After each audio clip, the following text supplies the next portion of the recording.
یہ وہ تاریخی منظر ہے جس میں اللہ نے سمندر کو حکم دیا اور سمندر مان گیا۔ یہ ہے حضرت موسیٰ علیہ السلام اور بحر قلزم کا معجزہ۔ صدیوں تک مصر ایک ایسے بادشاہ کے قدموں تلے دبا رہا جو خود کو خدا کہتا تھا۔ فرعون کا غرور آسمان چھوتا تھا۔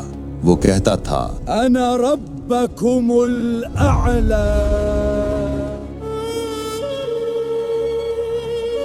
بنی اسرائیل کی حالت بھیانک تھی۔ وہ غلام بنا کر کھیتوں، محلات اور احرام میں دن رات مشقت کرواتا۔ ان کے گھروں میں فوج اور سپاہی زبردستی داخل ہوتے۔ ہر پیدا ہونے والے لڑکے کو قتل اور لڑکیوں کو غلامی میں چھوڑ دیا جاتا۔ معمولی مخالفت پر زنجیریں، کوڑے اور سزائیں۔ لوگ خوف میں جیتے، خوف میں سوتے، خوف میں مرتے۔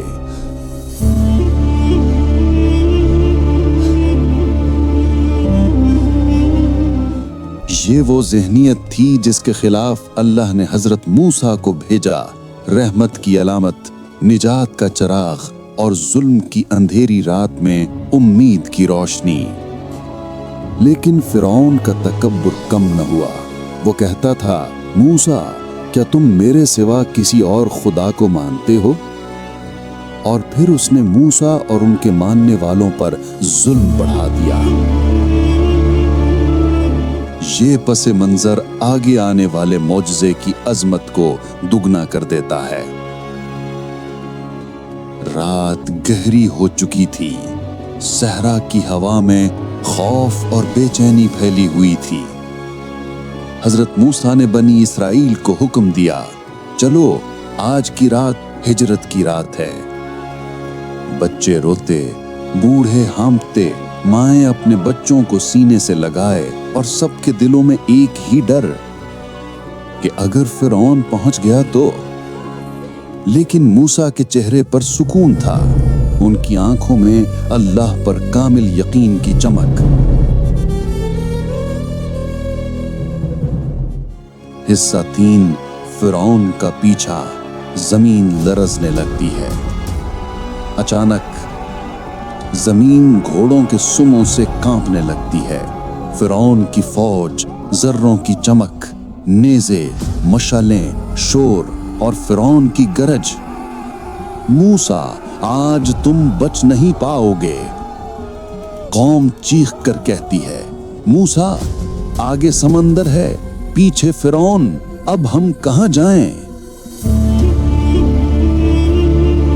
ڈرا ہوا دل، ٹوٹا ہوا حوصلہ، لیکن موسیٰ نے آسمان کی طرف دیکھا اور فرمایا، کلا، ہرگز نہیں، میرے ساتھ میرا رب ہے، وہ ضرور راستہ دکھائے گا۔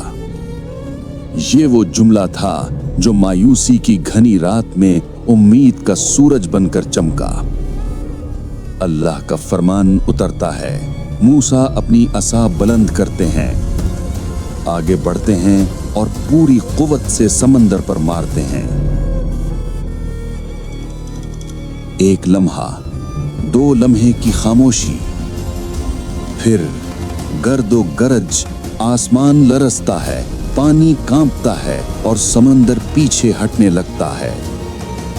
پانی 2 حصوں میں بٹ جاتا ہے، پہاڑوں جیسی اونچی دیواروں کی صورت، درمیان میں خشک راستہ، ایک شاہراہ جو صرف اللہ ہی کھول سکتا تھا۔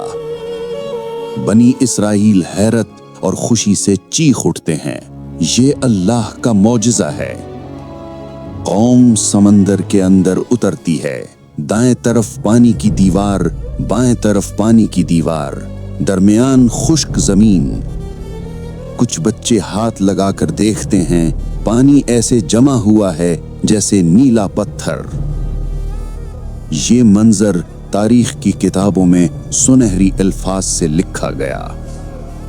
اب فرعون اپنی فوج کے ساتھ اسی راستے میں داخل ہوتا ہے، غرور کے نشے میں چور، یہ سمجھتے ہوئے کہ وہ بھی بچ جائے گا،